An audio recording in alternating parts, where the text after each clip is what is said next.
kermensu Kiba shem jing jenjar lanot bat shipa Ya Rab ya kidamot soba Sapi kisamla Utra dawa Kikamba babarotu tre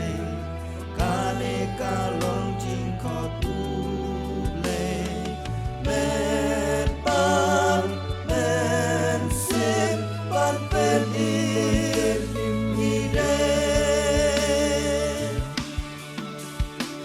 Kaper jing sulkam laban su Kawat jicen bat jing sose Tang ya uji suha kaban angine Damet bang semrungin tre Sapi kisamla Utra dawa Kikamba babaroto tre Kane kalong jingkot ule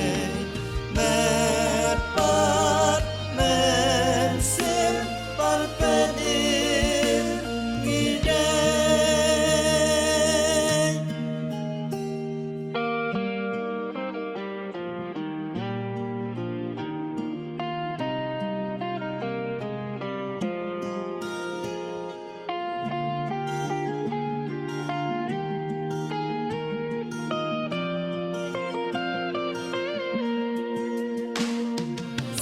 Sapi kisamla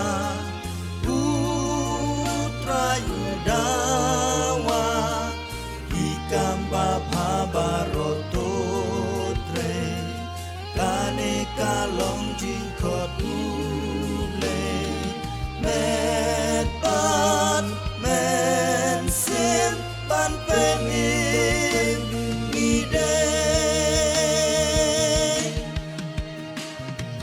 Sapi kisamla Utra dawa Ikamba babaroto tre Kane kalong jingkot ule